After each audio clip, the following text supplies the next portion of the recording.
जरूरी है या नहीं, कृपया समाधान। पहली बात तो आज की समस्या ये है ही नहीं, आजकल चमड़ा उपलब्ध ही नहीं है और न चमड़े के ढोल ढमाके आते हैं, सब प्लास्टिक के आने लगे। दूसरी बात है कि अनादिकाल से चर्म का उपयोग होता है और बाजे भी अनादिकाल से बजते आए, और जो श्रृंगार मंडप होता है उस मंडप में इनका उपयोग होता है। तीसरी बात, जो ढोल ढमाके बजते हैं ये जीवित पशु के कदापि नहीं बन सकते। इसके संबंध में मैंने बहुत अच्छी तरह से सर्वे किया कि ये उन्हीं मृत शरीरों से बनते हैं जो मरण प्राप्त करते हैं, उसके बाद वो चमड़ा उनका उपयोग में होता है। जीवित पशुओं के चमड़े के जो कारण होते हैं वो इनके बनते नहीं, क्योंकि कठोरता नहीं आती इसलिए, और इनकी मात्रा इतनी अल्प होती है। पूरे भारतवर्ष के मंदिरों में यदि ढोलक निकाले जाएं तो मुझे दिखता कि 10-20 हजार से ज़्यादा नहीं निकलेंगे। इनकी मात्रा इतनी नगण्य है, इसलिए इन चीज़ों को जो प्रभायमान हैं अनादि अनंत काल से चले आए, इन पर ज़्यादा टीका टिप्पणी ना करें तो ही अच्छा है। जूते आदि पहनना ये अलग चीज़ है, इनमें तो बहुत एक साल में व्यक्ति 2 जोड़ी तोड़ता है। ढोलक में कितनी सी लगती है चमड़ी बताओ, एक जूता भी नहीं बनेगा। एक ढोलक को तबले में जो चमड़ा लगता है ना, उससे एक जूता भी नहीं बनेगा। और एक ढोलक को चमड़े में लगा हुआ चमड़ा 10-10, 20-20 साल चलता है। 10 साल, 20 साल, 25 साल तक ढोलक में और तबले में लगा हुआ चमड़ा कई लोगों की तो जिंदगी में निकल आता है। एक तबलची कहता है कि मेरे बाप दादों ने भी यही तबला बजाया, मैं भी यही बजा रहा हूं। और कितना सा एक बितस्ती का तबला होता है, ढोलक होता है, ज्यादा बड़े होते नहीं। और जूते चप्पल आदि तो कितने साल भर में 2 जोड़ी तो पक्के ही हैं, एक जोड़ी भी मान लो तो उसकी। तो इस सब चीजों पर अल्प पाप और बहुपुण्य, सावध लेसऊ बहुपुण्य रासऊ, इन सब चीजों के ऊपर बहुत बार सदा से प्रश्न होते आए। सन 1900 लगभग 14 में एक डायरेक्टरी निकली थी सभी मंदिरों की। उस समय भी ये प्रश्न उठाया गया था 1914 में, और वो प्रश्न उठा करके और इसी रूप में वर्क के रूप में भी यही प्रश्न उठाते आए कि वर्क सोने चांदी के हैं। तो लोगों ने ज़्यादातर यही दृष्टि जाती है। ये प्रश्न उठाओ, क्या जैन गृहस्थों को अपनी गृहस्थी में चमड़े का प्रयोग करना चाहिए? यदि जैन श्रावक चमड़े का प्रयोग करता है जूते चप्पल आदि में, तो उसको क्या दोष लगता है? तो फिर उसका जवाब है, क्योंकि उसका कथन आगम में है। क्योंकि चर्म के बाजों का वर्णन तो हमारे शास्त्रों में भी है। शास्त्रों के अंदर जो बाजे बजते थे पहले, उसमें ढोलक भी आता था। चक्रवर्ती के समय, राजा महाराजाओं के समय, चौथे काल में, तीर्थंकरों के समय भी, जिनवाणी के प्रथमान युग के कथानक पढ़ो, उन सब में इन सब चीजों का वर्णन मिलता है। अजमेर से अशोक कुमार जी की जिज्ञासा है, महर्षि असंख्यात और अनंत में क्या फर्क है? असंख्यात का अर्थ है कि जो सामान्य से शुद्ध ज्ञान की सीमा के बाहर हो। अवध ज्ञान आदि से जो पकड़ा जाए वो असंख्यात है, और अनंत वो कहलाता है जो अवध ज्ञान की सीमा से बाहर हो, केवल ज्ञान का विषय बनता है, इंद्रियों के विषय से अतीत हो गया सो असंख्यात, और अवध ज्ञान मना परे ज्ञान से भी आगे निकल गया वो अनंत कहलाता है। ऐसा मानना चाहिए। बूंदी से अलका जनन की जिज्ञासा है, महाराज जी किसी भी परिस्थिति में पुण्य तथा कर्म में ज्यादा बलवान कौन है? क्या किसी की एक से सफलता प्राप्त की जा सकती है? कृपया समझ। पुण्य और कर्म में पुण्य और कर्म दोनों अलग अलग कैसे हुए? कर्म के ही दो वेद हैं, पुण्य और पाप। अब ये कह सकते हो कि अतीत में किया हुआ कर्म और भाग्य और वर्तमान में किया हुआ सम्यक पुण्य रूप पुरुषार्थ। एक और व्यक्ति अच्छा पुरुषार्थ कर रहा है सम्यक, एक व्यक्ति के अतीत के पाप कर्म का उदय है, तो अतीत में किए हुए पाप कर्म का उदय और वर्तमान में अच्छे किए हुए के कार्य का फल, इन दोनों में जो बलजोर होगा उसका होगा। काऊ काऊ समय आत्मा कर्म दावे छे, काऊ काऊ समय कर्म आत्मा दावे छे, ऐसा पंडित जी साहब टोडरमल जी ने लिखा है मोक्ष मार्ग प्रकाशक में, कि ऐसी स्थिति बन जाती है कि कभी कभी इस प्रकार की स्थिति बन जाती है। तो जब अतीत का किया हुआ कर्म प्रबल होगा तो वर्तमान में कितना भी पुरुषार्थ करो, जैसे ऋषभदेव वर्तमान में इतना सम्यक पुरुषार्थ कर रहे हैं, उस सम्यक पुरुषार्थ के बाद भी अतीत का कर्म ज्यादा प्रबल है। यानी वर्तमान की साधना तपस्या काम नहीं कर रही है, अतीत का कर्म काम कर रहा है। और कभी कभी क्या होता है, अतीत का कर्म वर्तमान के सम्यक पुरुषार्थ से नष्ट हो जाता है। यदि ऐसा नष्ट नहीं होता तो फिर सम्यक पुरुषार्थ के लिए मुनिराज आदि अपनी अभिपाक निर्जरा क्यों करते? दूजी करे जो उद्यम करके मिटे जगत फेरा, यानी उद्यम क्यों करते? उद्यम करके हम अतीत के कर्मों के फल को नष्ट करते हैं। इसलिए इसमें अनेकांत समझना, दोनों में किसकी प्रबलता है उसकी विजय होती है।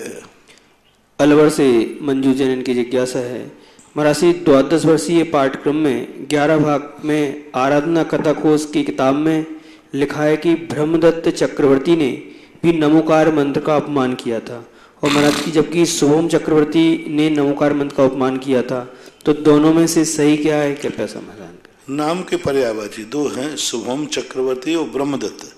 उसमें कौन सा निकला? शुभम चक्र ब्रह्मदत्त निकला। ब्रह्मदत्त, ब्रह्म, हाँ ब्रह्मदत्त, हाँ ब्रह्मदत्त। और दूसरी कथाओं में सोम, शुभम चक्रवर्ती का नाम तो आता ही। हाँ, तो नाम में कोई अंतर हो सकता है, प्रेस मिस्टेक भी हो सकती है। वैसे नमोकार मंत्र के संबंध में तो शुभम चक्रवर्ती का ही आता है। ब्रह्मदत्त जो है नरक गया है, हो सकता है कोई छापे की गलती या कभी कभी प्रूफ रीडिंग की गलती से ऐसा हो सकता है। बूंदी से सिरोन से सर्वेश जैन, इनकी जिज्ञासा है, महाराज जी मेरी जिज्ञासा है कि जब आप प्रवचनों में सबसे पहले छोटे महाराज जी के प्रवचन होते हैं और जब हार का समय आता है तो बड़े महाराज जी पहले निकलते हैं, ऐसा क्यों? कृपया समाधान। जब प्रवचन होते हैं तो छोटे महाराज जी से क्रम आता है, फिर बड़े महाराज जी के प्रवचन होते हैं। जब हार चर्या के लिए निकलते हैं तो पहले बड़े महाराज आचार्य श्री आप बड़े महाराज निकलते हैं, तो ऐसा क्यों? यही तो बात है। हार चर्या और प्रवचन चर्या में बहुत अंतर है। छोटों के इसलिए प्रवचन पहले कराए जाते हैं कि छोटों से कभी यदि कोई भूल हो जाए, चूक हो जाए, तो पीछे बड़े संभाल लेते हैं। मान लीजिए अभी हम पुनः प्रवचन किया, पीछे आचार्य से ने किया, हमसे कोई भूल हो सकती है, चूक हो सकती है, उसको अंत में जो प्रवचन करेगा वो उसको संभाल लेगा, तो जनता में कोई भ्रम पैदा नहीं होगा। जनता के मन में अनेक भाव हो सकते हैं, क्या पता छोटे महाराज ने जो कहा है वो सही है कि नहीं, तो बड़े महाराज उसका समर्थन कर देंगे, या कोई चूक गए हैं तो उसको सापेक्ष करके संभाल लेंगे। इसलिए इन कार्यों में छोटों को पहले रखा जाता है। और हार कार्य में आचरण का प्रसंग होने से छोटे आचार्य भोजन करके आएंगे छोटे लोग, तो उसका उच्छिष्ट यानी वो स्थान उच्छिष्ट हो जाता है। तो जब चरणानुयोग की व्याख्या देखी जाए तो छोटों के द्वारा उच्छिष्ट भोजन को बड़े के द्वारा उस चौके में भोजन करना पड़े, ये एक नैतिकता नहीं है, सभ्यता नहीं है। वहाँ पूज्यता की प्रधानता है, यहाँ अल्पज्ञता की प्रधानता है। वहाँ पूज्यता की, पूज्य कौन है? पूज्य पहले ही स्थान पर भाईदार को जाएगा, और यहाँ अल्पज्ञता का प्रसंग है इसलिए। बाकी ऐसा कोई विशेष कोई आगम में विशेष नहीं मिला, लेकिन ये तो पक्का मिला है कि आहार चर्या को बड़े लोग पहले उठते आए हैं। मुरार ग्वालियर से उमा जैन की जिज्ञासा है। गुरुदेव, 12 वर्षीय पाठ्यक्रम के अंतर्गत आदि पुराण पढ़ रहे हैं, उसमें केवल ज्ञान के पूर्व ही उनको भगवान का संबोधन दिया गया है, जबकि भगवान की परिभाषा में पढ़ा था कि जो वीतराग, सर्वज्ञ और हितोपदेशी हों उन्हें भगवान कहते हैं। तो उन्हें बाल अवस्था में और कुमार अवस्था में या गृहस्थ अवस्था में भगवान क्यों कहा जाता है? कृपया समझाएं। भगवान शब्द जो है एक रूढ़ अर्थ है और एक व्युत्पत्ति परक अर्थ है। व्युत्पत्ति परक अर्थ में भगवान किसी को भी कह सकते, भाग्यवान, पुण्यवान।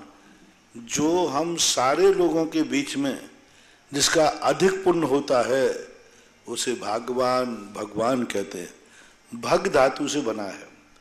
भग धातु पूजा के अर्थ में आती है, आदरणीय के अर्थ में आती है। जो हमसे अधिक गुणवान हैं उनको हम भगवान कह सकते हैं।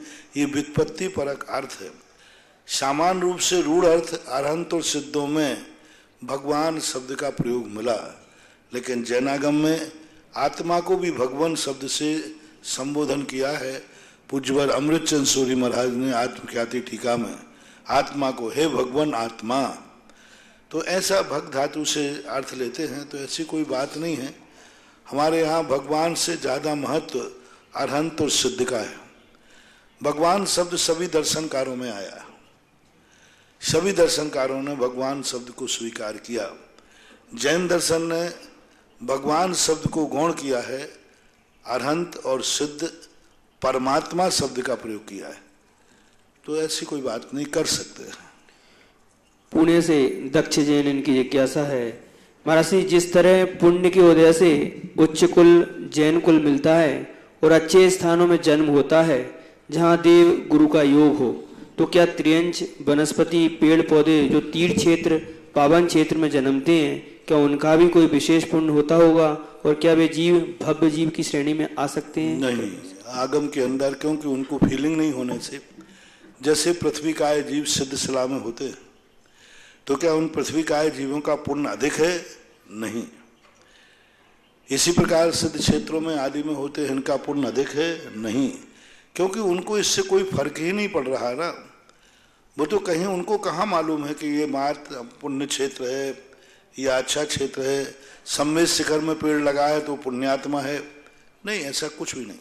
पंच स्थावरों के अंदर ऐसा पुण्य पाप का भेद जैनागम में नहीं किया, क्योंकि इनको एहसास नहीं होता है कि ये बहुत अच्छा क्षेत्र है, मेरे भाग्य हैं। ऐसा कुछ भी नहीं है। ऐसी परिणति ना तो जल में, ना अग्नि में, ना वायु में और ना वनस्पति में जानना चाहिए। इन्हीं की एक जिज्ञासा और है महाराज श्री, कुछ पंडित लोग कहते हैं कि ऋषभदेव भगवान का षटकर्म 72 कलाओं का उपदेश मुनि अवस्था में नहीं गृहस्थ अवस्था में दिया था, इसलिए कथन सर्वज्ञ देव का नहीं अपितु ऋषभदेव राजा का अपनी प्रजा के लिए उपदेश था, इसलिए इसे सर्वज्ञ की वाणी में नहीं रखना चाहिए। क्या कथन सही है? कृपया सही। यदि सब ऋषभदेव ने ये कथन राज अवस्था में दिया था, पर हमारे लिए किसने सुनाया? हमें तो सर्वज्ञ भगवान नहीं बताया, महावीर स्वामी ने। ऋषभदेव ने दिया होगा राज्य अवस्था में, लेकिन ऋषभदेव ने राज्य अवस्था में ये उपदेश दिया था, ये हमें कैसे पता चला? किसने बताया कि ऋषभदेव के समय ऐसा दुख हुआ था, फिर प्रजा गई थी और उन्होंने ऐसा ऐसा उपदेश दिया? ये सब हमें सर्वज्ञ भगवान ने बताया। यानी ये मत समझो कि सप्तविशन हे हैं, लेकिन सप्तविशनों का उपदेश जिनवाणी में है कि नहीं? सप्तविशनों की जो कहानी है वो भगवान ने कही है कि किसी अन्य ने कही? भगवान ने कही सप्तविशनों की। तो सप्तविशन का वर्णन जिस शास्त्र में लिखा हो वो शास्त्र बंधनीय नहीं है, तो भगवान की वाणी है। अरे ये 80 मसीह कृषि वाणिज्य शिल्प विद्या की उपदेश हमें सर्वज्ञ भगवान ने दिए। जिनेन्द्र भगवान ने बताया है कि ऋषभदेव ने ऐसा उपदेश दिया था, और बाद में ऐसा उपदेश दिया था ये हमें आचार्यों ने बताया। आचार्य परमेष्ठियों ने, साधु परमेष्ठियों ने, उन्होंने कथन किया।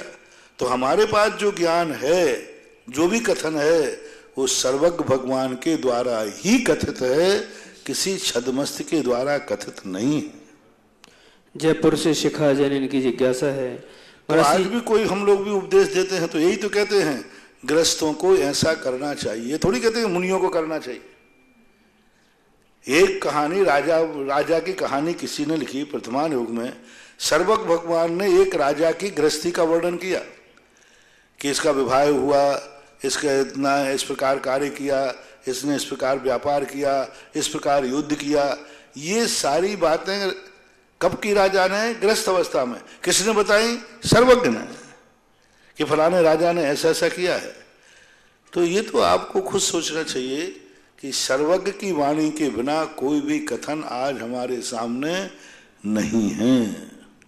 जयपुर से शिकाजी की जिज्ञासा है, महाराज श्री, जब हम बुरे और अपराधी लोगों के संपर्क में आते हैं तभी शरीर में नकारात्मक ऊर्जा का समावेश हो जाता है, जिसका सीधा प्रभाव हमारे शरीर और विचारों पर पड़ता है। उस नकारात्मक ऊर्जा को दूर करने के लिए हमें क्या पुरुषार्थ करना चाहिए? कृपया। हमें दुश्मन को दूसरा जब नेगेटिव कोई हमारी अनिष्टकारी वस्तु आती है तो हम उन्हें अनिष्टकारी क्यों मानते? इष्टकारी मानने लग जाए ना। हमारी मौत आती है तो हम ये क्यों सोचते हैं कि अनिष्ट हो रहा है? ये सोचें कि हमारे लिए दूसरा कोई अच्छा स्थान मिल रहा है। हम क्यों ना अच्छे पॉजिटिव सोचने का विचार करें। तो जब हमने कई बार तुमसे कहा है प्रश्न के संबंध में प्रश्नों में कि हर व्यक्ति के लिए पॉजिटिव सोचना चाहिए। यदि किसी कारण से, जैसे मैंने एक दिन कहा था, किसी ने कहा महाराज मैं बहुत गरीब हूं, मैंने कहा तुम्हारे बड़े पुण्य के उदय है। मगर महाराज जी आप क्यों हंसी उड़ा रहे? मेरी हंसी क्यों उड़ा रहे हैं? मैं कह रहा हूं मैं बहुत गरीब हूं। मैंने फिर कहा बड़े पुण्य के उदय हैं तेरे। तो बोले महाराज कैसे हैं? मैंने कम से कम तुम पैसा ना होने से कोई पाप का भाव होगा तो कर तो नहीं पाएगा। पैसे के अभाव से तू कितने पापों से बच गया। और अमीर लोग कहते महाराज जी मेरा बड़ा पुण्य का उदय, खूब पैसा। मैंने कि बढ़िया, तेरे पाप कर्म का उदय है। क्योंकि जिस दिन तेरे मन में भाव आएगा उसी दिन तेरे पास पैसा है, 2 मिनट में पाप कर लेगा। इसलिए पॉजिटिव सोचो। पॉजिटिव सोचने से हमें कितनी भी प्रतिकूलता आ जाए आनंद आता है। मैंने एक दिन अभी 2 दिन का 3 दिन प्रवचन दिए थे रेगुलर। 3 दिन क्या 10-12 दिन से प्रवचन चल रहे थे कि अभाव में सद्भाव की अनुभूति। हम हर चीज को नेगेटिव पॉइंट से सोचेंगे तो हम इतने घृणा से भर जाएंगे, इतने घृणा से भर जाएंगे कि एक दिन तुम सुसाइड कर लोगे। घरों में लोग व्यक्ति नेगेटिव घृणा से सोचते हैं, इतने नेगेटिव से भर जाते हैं कि वे घर छोड़ के भाग जाते हैं और भाग करके कोई सुख नहीं पाते। मैंने बहुत 50 लोगों से देखा, घर में थोड़ा सा नेगेटिव, इसने ऐसा किया, इसने ऐसा किया, और गुस्से में आके भाग जाते हैं और फिर जाकर वहां होटलों में कब्बसी धोते, होटलों में जूठे बर्तन धोते हैं। और यहां इतनी सी कमी थी कि उसने पानी मांगा तो परिवार ने, पत्नी ने पानी नहीं दिया उठ करके, तो गुस्सा आ गया। आजकल मेरी कोई सुनता नहीं है, जिस घर में मेरी चलती नहीं है इस घर में क्या रहना। अब कितनी सी बात थी कि भाई उसने पानी मांगा तो किसी काम में व्यस्त थी तो पानी नहीं दिया, उसको गुस्सा आ गया। मेरे घर में इतनी नहीं चलती, मैं बाजार से आया इतना थका हुआ, मुझे पानी नहीं दिया, तैस होके भाग गया। यहां तो 1 गिलास पानी नहीं मिला तो भाग गया, और वहां बंबई में होटल में जाकर के साहब के जूठे बर्तन मांज रहा है और जूठा पानी दे रहा है। अब क्या हो रहा है? अब वहां से भाग, अब कहां भागूं? तो रोते हुए लोग आते। तो निगेटिव जब हम सोचेंगे तो हमें इतनी घृणा हो जाएगी कि हमें भागने का भाव हो जाएगा, मरने का भाव हो जाएगा। पॉजिटिव सोचो, कितना भी प्रतिकूलता हो पॉजिटिव सोचो। क्यों अपने मन को क्लेश करते हो? अरे 4 दिन की जिंदगी है, मौज से जियो, आनंद से जियो, ऐसा जियो कि सब तरफ से तुम्हें पॉजिटिव दिखने लग जाए। कहीं तुम्हारे मन में इतना सा भी क्लेश नहीं हो, इतना सा भी मन ऐसा प्रसन्न रहे, सब तरफ से पॉजिटिव। और है आनंद, बहुत आनंद है। थोड़ा पॉजिटिव सोच कर लो, फिर कोई चिंता होती नहीं है। लेकिन हमारा सोच हमेशा नकारात्मक होता है, हम हर चीज को नेगेटिव लेते हैं। ये हमारे लिए इतने नुकसानदायक है। हमें इतना नुकसान हुआ, हमें इतना नुकसान हुआ, अरे फायदा कितना हुआ ये तो बता। नुकसान की बात तो हम करते हैं, फायदा की बात तो सोच कि फायदा कितना हुआ। एक खाली गिलास है, एक आधा गिलास है। एक कह रहा है कि वो रो रहा है मेरा आधा गिलास खाली है, दूसरा कह रहा है मेरा आधा गिलास भरा है। आधा गिलास जिसका खाली है वो रो रहा है और आधा गिलास जिसका भरा है वो हंस रहा है। बोलो सत्य क्या है? दोनों की बात बराबर है कि कम बड़ है? एक रो रहा है, बोले मेरा आधा गिलास खाली है, और दूसरा कह रहा है मजा आ गया आधा गिलास भरा है। दोनों से फोटो उतारो। दोनों की फोटो क्या है? बोल भाई अमित, दोनों की फोटो क्या है? एक ही है, पर एक रो रहा है उसी में और एक हंस रहा है। कोई कुछ चमत्कार देखो, कितना बड़ा चमत्कार, इससे बड़ा अतिशय और क्या चाहिए? फोटो उतारो, दोनों के गिलास बराबर है, पर एक रो रहा है और एक हंस रहा है, आनंद में है। कुछ नहीं है, बस इतना सोच है, वो खाली को देख रहा है और वो भरे को देख रहा है। बस इसी का नाम आनंद है और इसी का नाम दुख है। बाकी सब कुछ बराबर है। सब आधे गिलास को भरे को देखो, मैं कितना कुछ पा चुका, मैं कितना मुझे मिल चुका, मैं क्या था, कुछ भी नहीं था, आज कहाँ पहुंच गया। तो आनंद ही आनंद आएगा। और अभी हम रोते बैठेंगे तो तृष्णा नागन ज्यों ज्यों डंके लहर जहर की आवे, इच्छाओं का अंत नहीं है। कितनी भी हों हम सदा अभाव में जीते रहेंगे तो दुखी ही बने रहेंगे। ऑनलाइन जिज्ञासाओं के पश्चात अब सभा में उपस्थित महानुभावों के द्वारा पूज्य गुरुदेव के श्री चरणों में जिज्ञासा रखी जाएगी। महाराज जी, आपके चरणों में मेरी पहली जिज्ञासा ये है, गोमट सार जी जीवकांड का भी स्वाध्याय कर रहे हैं, उसमें आया है कि सम्मोचन जीवों की उत्पत्ति कहाँ कहाँ होती है। उन सम्मोचन जीवों की उत्पत्ति में वहाँ आचार्य नेमिचंद स्वामी महाराज ने चक्रवर्ती की पटरानी का निषेध किया है कि चक्रवर्ती की पटरानी के शरीर में सम्मोचन जीवों की उत्पत्ति नहीं होती।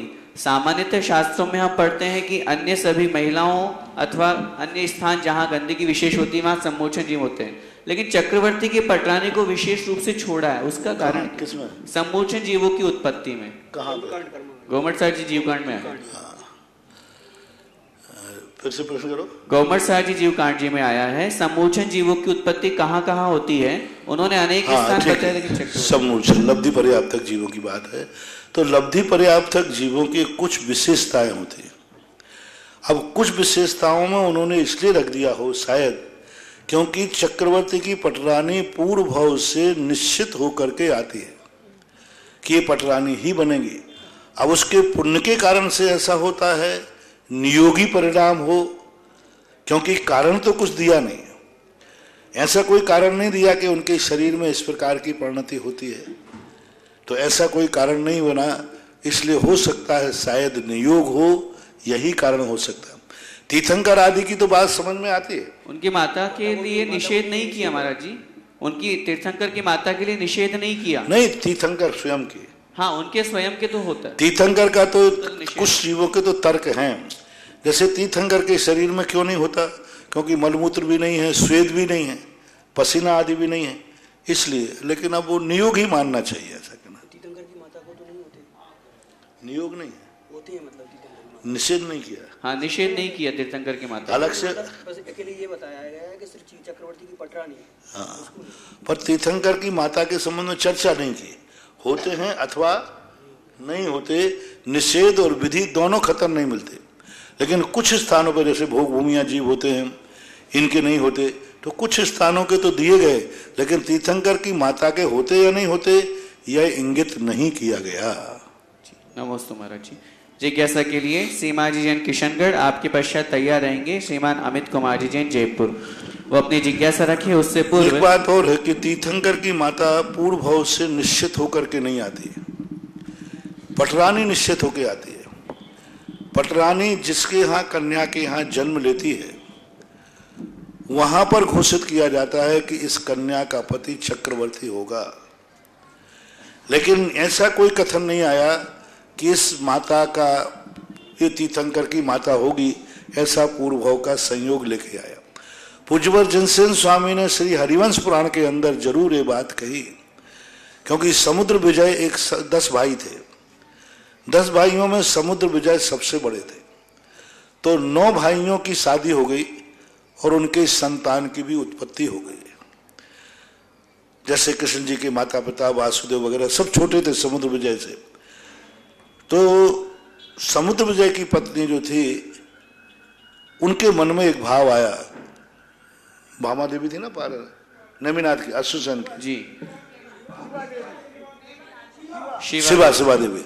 तो उनके मन में एक भाव आया कि आखिर मैंने ऐसा क्या पाप किया कि हमारे छोटे देवरों के यहाँ सबके यहाँ संतान उत्पन्न हो गई और मेरे पास कोई संतान की उत्पत्ति नहीं हुई, मैं बांझ हूं। ऐसा जो उन्हें दुख हुआ तो उन्होंने एक मुनिराज के पास जाकर के उन्होंने कहा, क्या कभी मुझे संतान का लाभ होगा? तब उन मुनिराज ने अवध ज्ञान के द्वारा जान के कहा कि हे देवी, तेरे संतान की उत्पत्ति होगी, क्योंकि जो संतान आपके यहाँ उत्पन्न होने वाली है अभी वो स्वर्गों में है, उसकी आयु पूर्ण नहीं हुई, और आयु पूर्ण जब होगी वह तीर्थंकर तुम्हारा बेटा होगा, तुम तीर्थंकर की माता होगी।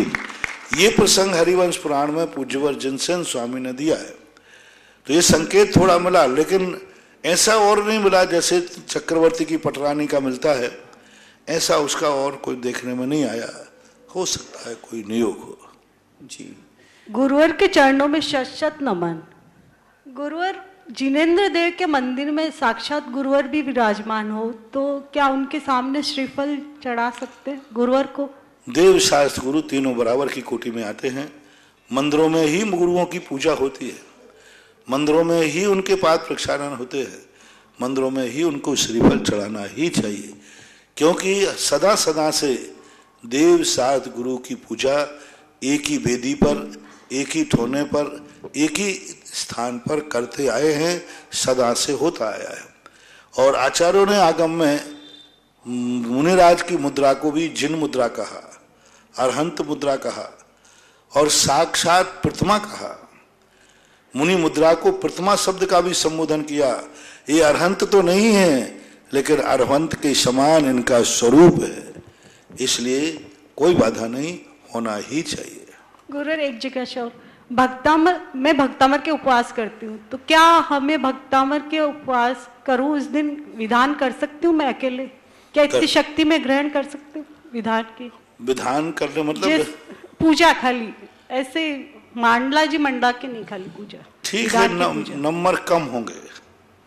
नहीं, अकेले में करती हूँ जैसे उपवास के मंदिर नंबर कम होंगे, फेल नहीं माने जाओगे। नहीं कर सकती हूँ क्या इतनी शक्ति जैसे भक्तामर की? नंबर कम होंगे, फेल नहीं माने जाओगे, करने में कोई बाधा नहीं, कर सकते हैं। लेकिन मानने से करने में वाले को जो नंबर मिलेंगे वही नंबर तुम्हें मिले, सो बात नहीं।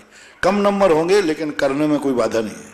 नमस्ते नमस्ते। अगली जिज्ञासा के लिए अमित जी जैन जयपुर, उनके पश्चात तैयार रहेंगे प्रेम भाई जी जैन आवा। और वो अपनी जिज्ञासा रखी उससे पूर्व एक शुभ समाचार आप सभी लोगों तक यहाँ से पहुंचाना चाहेंगे। पूज्य गुरुदेव के आशीर्वाद से जो कल सायकाल 7:35 पर पूज्य गुरुदेव की चरण सन्निधि में दूदू के श्रेष्ठी महानुभाव श्रीमान उम्मेद मल जी छाबड़ा की 8 प्रतिमाओं के साथ में जो समाधि मरण हुआ, उस उपलक्ष्य में आज पूज्य गुरुदेव ने सुबह अपने प्रवचन में भी उनको और उनके पूरे परिवार को आशीर्वाद दिया था। और उसी आशीर्वाद की अनुपालना और भावना के साथ में उनके परिवार ने और साथ में ही उनकी जो सुपुत्री है, जो आरके मार्बल्स के जो सुरेश कुमार जी हैं, उनकी धर्मपत्नी शांता जी और पूरे परिवार ने मिलकर के उम्मेद मल जी छाबड़ा की आज की समाधि दिवस की पुण्य स्मृति में सुदर्शनोदय तीर्थ क्षेत्र आवा में एक बहुत सुंदर वातानुकूलित धर्मशाला बनवाने का संकल्प लिया है। वो ऐसी धर्मशाला होगी जो अब तक यहाँ पर कहीं पर भी उस प्रोजेक्ट में नहीं है। उनकी भावना रही कि आज हमारे बाउसा की समाधि पूज्य गुरुदेव के श्री चरणों में हुई है, तो जैसा शास्त्रों में लिखा हुआ है कि दान और पूजा श्रावक का मुख्य कर्तव्य है और ऐसे अवसरों पर निश्चित रूप से दान किया जाता है, तो उन्होंने उत्कृष्टतम दान करके बहुत अधिक पुण्य की अनुमोदना की। एक बार फिर से करतल ध्वनि से हम उनकी पुण्य की अनुमोदना करते हैं।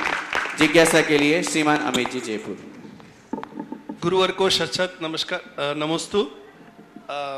गुरु महाराज, सबसे श्रेष्ठ तरीके से गुरु की सेवा कैसे की जा सकती है?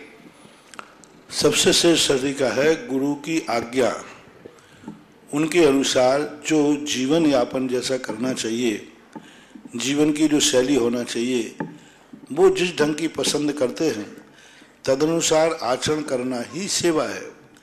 सेवा का अर्थ मात्र हाथ पैर दबाना नहीं।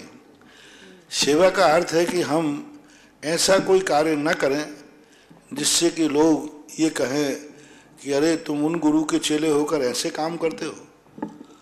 तो हमेशा हमारे कृत्य के कारण गुरु के ऊपर कोई उंगली न उठाए, ऐसी सावधानी रखना ही सबसे बड़ी सेवा कहलाती है। हमारे गुरुदेव सदा कहा करते हैं कि प्रभाव ना करो या ना करो, लेकिन ऐसा कोई कार्य मत करना जिससे अप्रभाव ना हो, यही गुरु की सबसे बड़ी सेवा है। अप्रभावना नहीं होना चाहिए, बस यही। अगली जिज्ञासा के लिए प्रेम भाई जी आवा, उनके पश्चात तैयार रहेंगे नरेश जी पाटनी जयपुर। उनसे पूर्व एक सुंदर घोषणा यहाँ से हो रही है। पूज्य गुरुदेव के आशीर्वाद से सुदर्शनोदय तीर्थ क्षेत्र आमा पर दिन दुगनी रात चुगना विकास हो रहा है और ऐसे पवित्र पावन तीर्थ के रक्षक बनने का जो सौभाग्य प्राप्त करना चाहते हैं, मात्र एक कलश की राशि के माध्यम से आप अपने सुविधानुसार 2 साल 3 साल अथवा 5 साल में वह राशि जमा करा करके इस पावन तीर्थ का रक्षक बनकर के पुण्य का अनुमोदन कर सकते हैं। तीर्थ रक्षक बनने का एक नाम यहाँ पर बीना से प्राप्त हुआ है। श्रीमान अशोक कुमार जी, रश्मि जी, नीतू जी, विकास जी, आदित्य कुमार जी, शिल्पी जी, आदित्य कुमार जी, रजन जी, खुशबू जी, अंकुर जी, साक्षी, सम्यक, काव्या, बीना, सागर वालों ने एक अपने पूरे परिवार की तरफ से तीर्थ रक्षक बनने का सौभाग्य और साथ में ही बड़े बाबा श्री शांतिनाथ भगवान के श्री चरणों में प्रतिदिन जो भक्तामृत स्तोत्र का महामंडल अनुष्ठान किया जाता है, विधान किया जाता है, मात्र 51,000 रुपए की राशि के माध्यम से दोनों सौभाग्य इस परिवार ने प्राप्ति की। एक बार जोरदार करतल ध्वनि से उनकी अनुमोदना करें। साथ में ही आजीवन भक्तामृत स्तोत्र अपने पूरे परिवार के साथ में करने का सौभाग्य श्रीमान अर्जित कुमार जी, प्रसेनजीत जी, इंद्रजीत जी जैन सपरिवार ने भी आजीवन भक्तामर का सौभाग्य प्राप्त किया है।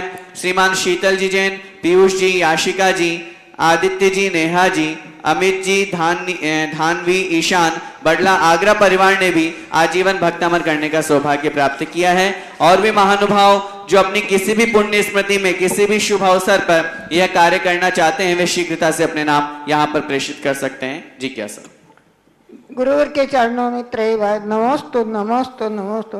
हे गुरुवर, मैंने थोड़ी बहुत समाधियाँ और जगह भी देखी है, परंतु आज जो समाधि देखी है, हे गुरुवर, और समाधियों के अंदर तो मैंने ऐसा देखा है कि उनको बांध के रखते हैं, कानों के यहाँ से पैरों के यहाँ सबसे बांध के रखते, पर आज जो मुद्रा देखी वो कहीं से भी बंधी हुई नहीं थी, बिल्कुल पद्मासन पे बैठी हुई मुद्रा थी। ऐसा कैसा हुआ महाराज श्री?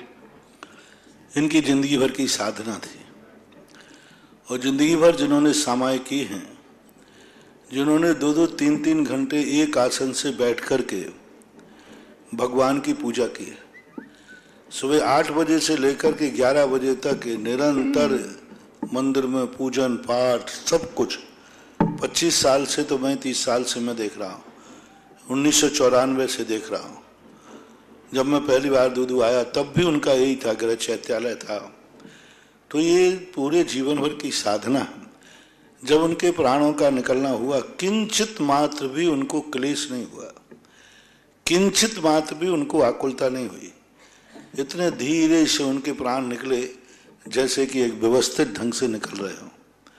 हमने भी बहुत सारी समाधियां देखी जी महाराज, लेकिन इन समाधि के लिए जिस ढंग की सरलता सहजता से, और सबसे बड़ी चीज है कि अन्न जल का त्याग कराने के लिए हम लोगों को उपदेश देना पड़ता है कि अब आप अन्न का त्याग कर दीजिए, आप जल का त्याग कर दीजिए, लेकिन स्वयं साधक कह रहा है, और इतना उनको विकल्प आ रहा था, कोई मेरे मुंह में कोई जबरदस्ती एक बूंद भी पानी ना डाल दे। यानी उनको खुद एहसास हो गया था कि मेरा समय अंत आ गया। एक बूंद पानी, इतने जोर से उन्होंने मुंह बंद कर लिया और रख कर दिया। तो ये कहलाती है भावना और साधना जो होती है। आमा क्षेत्र में तो पता नहीं और क्या क्या होने वाला है, सारे कार्य तो होते जा रहे हैं, सब कुछ कार्य हो गया, अब समाधि होना थी वो भी हो गई। यानी एक से बढ़कर एक ही कार्य होते जा रहा है। ये क्षेत्र का ही कुछ ऐसा प्रताप है। इस क्षेत्र की भी महिमा है कि जिस दिन से वो यहाँ आए वे पूर्णतः निराकुल भाव होकर के शांति से अपना समाधि मनन किया। बहुत अच्छा ये गुरुवर अच्छे मुनियों की बड़े बड़े आचार्यों की नहीं हुई। देखिए महाराज जी, तो अग्नि संस्कार के अंदर भी नाड़ यूं लटकती जाती है। नहीं, वो तो उन्होंने जबरदस्ती इसलिए बांध दी। आज देख करके मैं तो जब उनकी समाधि हुई थी तब उनको 15-20 मिनट तो मैं ही बैठा रहा, बांधने की जरूरत ही नहीं पड़ी महाराज। नहीं, जब प्राण निकले उसके बाद भी वो लटके नहीं, ना तो बैठा ला तो ना वो गिर रहे थे। मात इसलिए हम लोग बांध देते हैं कि कोई मुंह के माध्यम से कोई जीव जंतु अंदर ना जाए। बाकी उनको नहीं बांधते तो भी उनको कोई जरूरत नहीं थी पहले। वो अपनी आसन, क्योंकि ये आसन उनकी 2500-50 सालों की आसन है, तो ऐसा होता है जी महाराज। आज सब महिलाओं को और बच्चों को सबको आशीर्वाद देना महाराज। सब बैठे थे, खड़े हो। जो भी माताएं बहनें हैं वो अपने स्थान पर एक बार खड़े हो जाएं। जो महिलाएं सबसे पहले जब यहाँ कुछ भी नहीं था उस समय यहाँ आया करती थी, जब कुछ भी नहीं था मेरे आने के पहले, वे महिलाएं कितनी जीवित हैं अभी। खड़े हो, शीघ्रता करें। हाँ जल्दी आ जाओ। हाँ चलो आगे बोलो, जब तक इकट्ठे हो जाओ।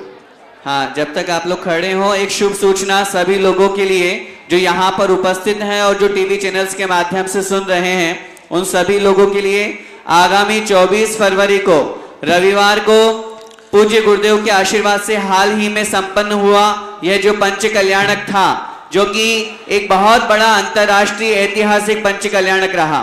उस पंच कल्याणक में नंदीश्वर द्वीप के 52 जिनालयों में स्थित जिन प्रतिमाओं का, साथ में ही सहस्त्रकूट जिनालय का और साथ में ही समोषण जिनालय का, 3 जिनालयों का यहाँ पर संयुक्त रूप से ऐतिहासिक पंच कल्याणक संपन्न हुआ। और ऐसे उस पंच कल्याणक के शुभ अवसर पर ही कुछ ही दिनों के पश्चात अर्थात परसों के दिन 24 तारीख रविवार को पूज्य गुरुदेव के आशीर्वाद से, पूज्य गुरुदेव के सानिध्य में नंदीश्वर जिनालय में 52 जिन प्रतिमाओं का और पंचमेरु की जिन प्रतिमाओं का प्रथम महामस्तकाभिषेक करने का सौभाग्य प्राप्त हो रहा है। यह सौभाग्य पूज्य गुरुदेव के आशीर्वाद से हमें हो रहा है। प्रातःकाल 9 बजे विधान प्रारंभ होगा। नहीं 7 बजे। प्रातःकाल 7 बजे नंदीश्वर विधान प्रारंभ होगा और प्रातः 9 बजे पूज्य गुरुदेव के आशीर्वाद से और सानिध्य में नंदीश्वर का और पंचमेरु का महामस्तकाभिषेक प्रारंभ होगा। जिन जिन महानुभावों ने उसमें अपनी तरफ से जिन प्रतिमा विराजमान करवाई थी, चैनल्स के माध्यम से वो सभी सुन रहे हैं, उन सभी से मेरा निवेदन है उस शुभ अवसर आप सभी तो अपने पूरे परिवार के साथ में पधारे। अन्य लोग जो भक्तगण हैं वे भी अपने पूरे परिवार के साथ में इस महामस्तकाभिषेक में देखें। ये बहुत बड़ा, मैंने कहा ना, आवाम में मैं कितने ही समय तक बैठा रहूं, यहाँ के कार्यक्रम कभी खत्म होने। हाँ खड़े रहो 2 मिनट खड़े रहे। कभी आमा के कार्यक्रम खत्म होने वाले नहीं हैं। मैं सोचूं कि जब सारे कार्यक्रम हो जाएंगे तब मैं बिहार करूंगा तो शायद मेरी पूरी जिंदगी निकल जाए तो भी नहीं कर पाऊंगा। इसलिए अब तो मुझे कार्यक्रम होवे या नहीं होवे बिहार तो करना ही पड़ेगा। हाँ, क्योंकि एक के बाद, लेकिन फिर भी उम्मीद मल्ली छावड़ा के कारण से, इस समाधि के कारण से एक बहुत ऐसा शुभ अवसर मिल रहा है। नंदीश्वर द्वीप का महामस्तकाभिषेक पहला, तो जिन जिन ने नंदीश्वर द्वीप में मूर्ति बैठा ली है वे यदि अपने हाथों से यहाँ आकर के प्रथम कलश और हो सकेगा तो सारे 52 मूर्तियों पर एक साथ 52 लोग शांति धारा करें। एक बार ऐसा हुआ था मड़िया जी के अंदर जब हम थे 1 जनवरी को, वहां पर एक एक मूर्ति पर 1008 कलश डाले गए थे, यानी 52,000 कलश एक एक परिवार ने एक मूर्ति पर शांति धारा सब पे हुई थी। यदि संभव हो सका तो रविवार के दिन 24 तारीख को पूरी 52 मूर्तियों के ऊपर शांति धारा होना चाहिए। और यदि 52 नाम तुम्हारे तैयार हो गए तो कम से कम 108 कलश भी 52 मूर्तियों पर ढलना चाहिए। तो ये 2 कार्य आपके उस दिन हो सकते हैं। बहुत बड़ा अकृत्रिम चैत्यालय की वंदना अकृत्रिम चैत्यालयों का अभिषेक बहुत बड़ी चीज, और वो भी नंदीश्वर दीप एक ऐसा अलौकिक ढंग से बना हुआ है। तो स्थानीय लोग या बाहर के लोग उस दिन जो भी व्यक्ति आकर के, सुबह नंदीश्वर दीप विधान होगा 7 बजे से लेकर के लगभग 9 बजे तक, 8:30 9 बजे, उसके बाद फिर अभिषेक होगा, क्योंकि सुबह जल्दी लोग नहीं आ पाएंगे। और अभिषेक और शांति धारा के साथ ही वहां का कार्यक्रम संपन्न होगा।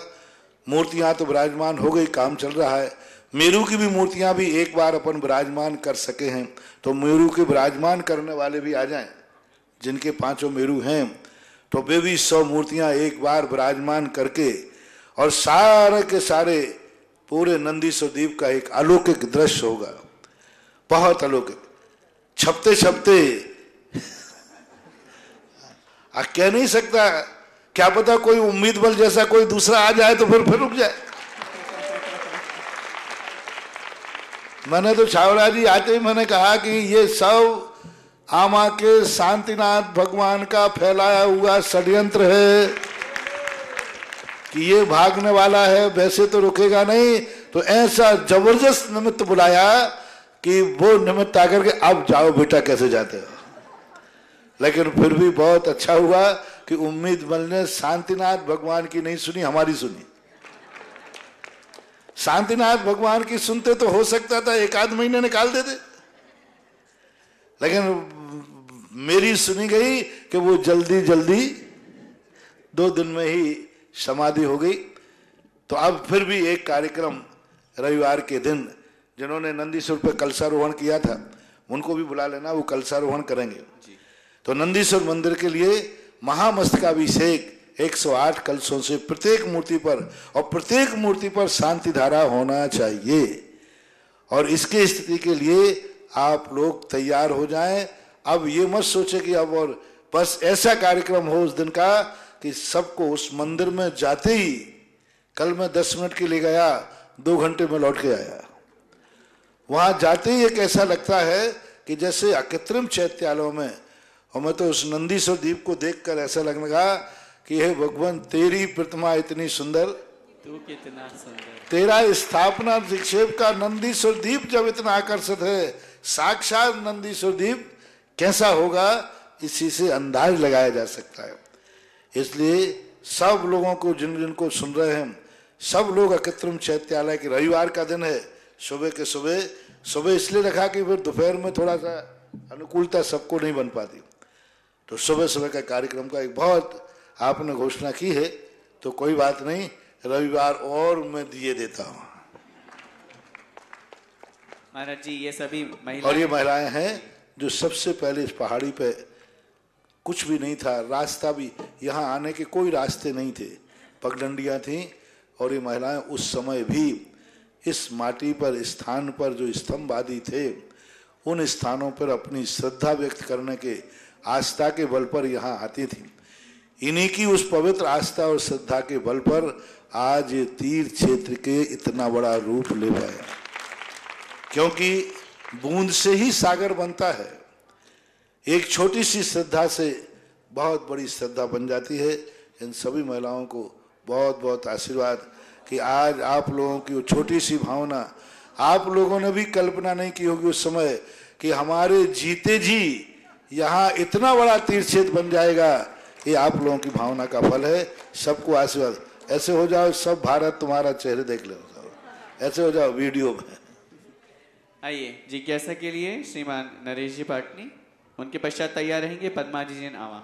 गुरुवर के चरणों में त्रैवा नमोस्तु नमोस्तु नमोस्तु। महाराज श्री, अभी जो वर्तमान में कश्मीर में जो आतंकवादी घटना हुई, उससे पूरे देश में आक्रोश और शोक की लहर है। भारत सरकार के लिए आपका क्या संदेश है कि इस समस्या का कैसे समाधान? मैं एक साधु हूँ, इन चीज़ों के ऊपर मैंने धार्मिक भाषा में उसी दिन संदेशा भेज दिया। हम लोगों के संदेश से वचनों से कम और मन से ज़्यादा जाते हैं। हम लोग वचनों से कम संदेशा भेजते हैं, वचनों से संदेशा भेजते हैं नेता लोग, और अपनी साधना और भावना से संदेशा भेजते हैं साधु लोग। साधु लोग अपनी साधना और भावना से वो संदेशा भेज देते हैं कि जो वचनों से, और नेता लोग वचनों से भेज देते हैं क्योंकि उनको मीडिया की भूख होती है। इसलिए मैं वचनों के माध्यम से अपनी साधना और भावना से संदेशा में दे चुका हूं। इनडायरेक्ट रूप से जिज्ञासा में भी इसका कई बार जिक्र कर चुका हूं। नमस्ते नमस्ते। अगली जिज्ञासा के लिए पद्मा जी जैन आवा, उनके पश्चात तैयार रहेंगे चेतन जी जैन केशवराय पाटन। नमोस्तु महाराज जी, नमोस्तु महाराज जी। महाराज जी, तीर्थंकर, केवली और अन्य समान में क्या अंतर है? तीर्थंकर, केवली और अन्य समान में क्या अंतर है महाराज जी? तीर्थंकर, केवली और अन्य सामान्य में क्या अंतर है महाराज? अन्य सामान्य मतलब सामान्य, सामान्य केवली और तीर्थंकर केवली में क्या अंतर? तीर्थंकर केवली 46 मूल गुणों से सहित होते हैं। पंच कल्याणक आदि उनके मनाए जाते हैं और भरत क्षेत्र की अपेक्षा देखा जाए तो पंच कल्याणक होते हैं। विदेह क्षेत्र की अपेक्षा देखा जाए तो कम, जिनके समोषण की रचना होती है और अष्टप्रातिहार्यों से युक्त होते हैं वे तीर्थंकर कहलाते हैं।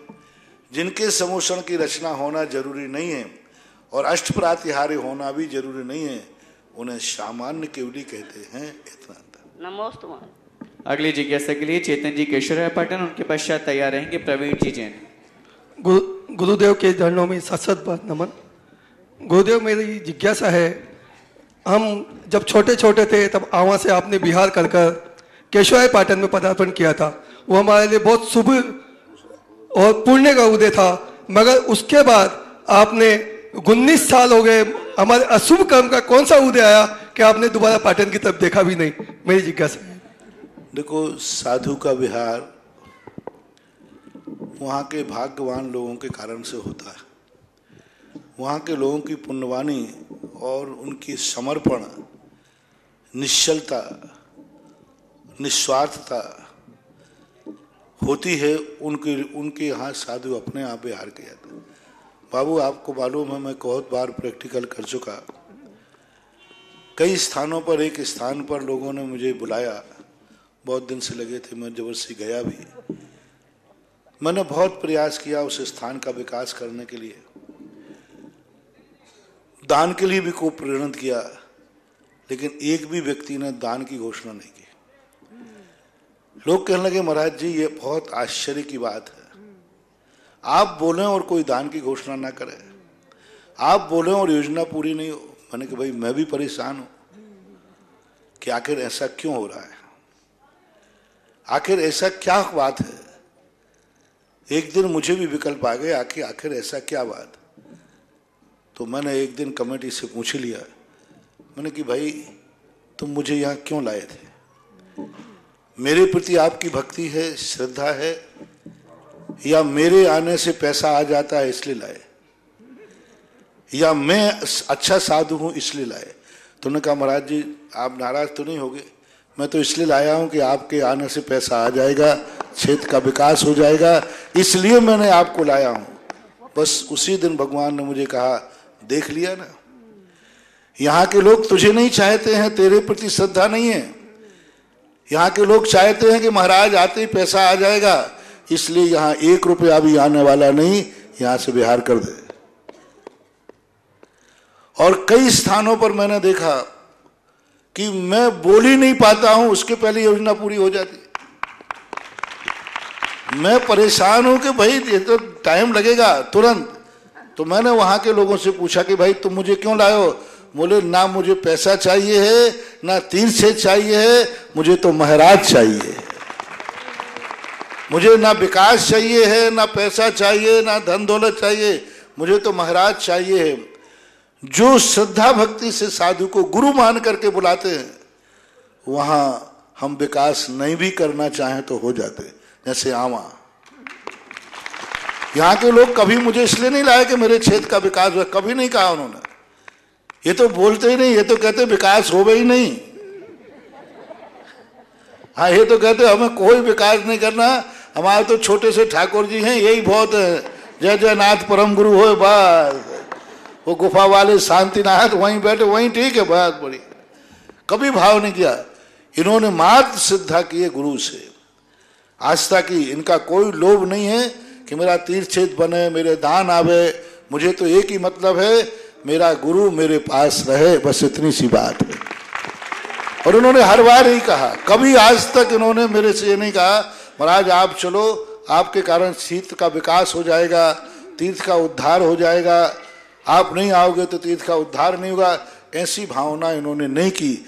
उस भावना का चमत्कार है कि आज 7 महीने हो गए और उठने में अभी भी अड़चने हैं। मैं 10 बार उठने की सोच रहा हूं, फिर भी कोई ना कोई ये उस भावना का है। तो साधु के लिए बहुत बार लोग साधु को पहचानो, साधु के प्रति श्रद्धा को पहचानो। इसलिए मत ले जाओ कि साधु के जाने से बैंक बैलेंस है, साधु के जाने से पैसा आ जाएगा, तीर्थ क्षेत्र का उद्धार हो जाएगा। नहीं, ये तो सब रुगन में होते हैं, साइड में होते हैं। अपने आत्मा का उद्धार हो जाएगा इस भावना से जाओ, तीर्थ के उद्धार तो रुगन में अपने आप हो जाते हैं। और ये मैंने भारत देश में 50 बार का 50 स्थानों पर देखा कि आज कई लोग हम लोगों को इसलिए चाहते हैं कि महाराज जी आते ही खूब पैसा बरस जाता है, खूब धन दौलत आ जाता है। कुछ नहीं आने वाला बंधु। वही वाली कहानी है कि एक के यहाँ महाराज आहार कर रहे थे, सो रत्नों की वृष्टि हो गई और 5 रत्न बरसे। पड़ोसी ने कहा अरे ये तो बहुत सस्ता मामला है, रूखा सूखा 2 रोटी तो खावे और आंगन में रत्न बरसावे। कल उसने चौका लगा लिया। अब कल उसने चौका लगाया इसलिए कि चलो यहां रत्न बरस जाए। वही महाराज थे, सब कुछ था वही था। अब महाराज आहार लेते लेते वहां तो पत्थर भी नहीं बरसा। और अंत में महाराज जो बैठने लगे, भाई उसने गर्म पानी दे दिया, ये तो बैठने लगे। अरे महाराज थोड़ी देर और खड़े रहो, वो इंद्र आते ही होगा। तो एक पत्थर भी नहीं बरसा। महाराज भी वही थे, सब कुछ वही थे। कल का चौका जो था वो ओरिजिनल गुरु के लिए था और आज का चौका था वो रत्नों के लिए था। फर्क इतना ही। इसलिए मैं तो कहीं विहार करता नहीं, मेरा कोई तीर्थ क्षेत्र नहीं, आप सबको मालूम है। मेरा कोई भारत में तीर्थ क्षेत्र नहीं। जहां के तीर्थ क्षेत्रों के लोग और वहां की माटी निश्चल भाव से, श्रद्धा भाव से, भक्ति भाव से पुण्य की प्रकृति बढ़ा करके प्रार्थना आराधना करते हैं, मेरा अपने आप वहां गमन हो जाता है, मैं पहुंच जाता हूं। आमा कौन सा मैं आने वाला था, कौन सा आने वाला था, लेकिन निमित्त ऐसा मिल गया, आ गया। तो बस एक ही बात है, अपने भक्ति, अपनी श्रद्धा, आस्था निस्वार्थ करो। जितना निस्वार्थ भाव होगा उतना ही लाभ बहुत मिलता है। और उस निस्वार्थ भाव के कारण बहुत सारे, मैंने आचार्य सिंह के पास भी देखा कि वो सब लोग, कई लोग इसलिए बुलाते हैं कि आचार्य सिंह आते ही साथ में कुबेर आ जाता। कुबेर क्या बोलते हैं आप लोग? नहीं, वो कुबेर बहुत चालू है। वो कई बार हमारा साथ छोड़ देता है, बोले बाबा जी वहां तो आप अकेले जाओ, उधर आके मैं मिल जाऊंगा। कई बार कुबेर साथ छोड़ जाता है, मैं अकेला कहीं बोलता रह जाता हूं। कई क्षेत्रों के विकास नहीं कर पाया मैं, और मैं वहां पे पूछ लेता हूं, मैं सोचता क्यों नहीं हो रहा है, तो वहां के लोगों की भावना पूछता हूं, तो पता चलता है उनमें श्रद्धा, आस्था, समर्पण की कमी होती है। क्योंकि अपने यहाँ भगवान हो, गुरु हो, ये सब पुण्य के प्रताप। इस कार्यक्रम के पुण्यार्चक थे पदम कुमार, सीता, राजेंद्र कुमार, आशा, हुकम काका, प्रकाश जैन, छाया, प्रतीक, साक्षी, वैभव, वंदिता, हरसोरा परिवार, Dadabari, Kota, Rajasthan. Jainco enterprises private limited, 592, welcome tower, Dadabari, Kota, Rajasthan एवं AA क्लास कॉन्ट्रैक्टर्स।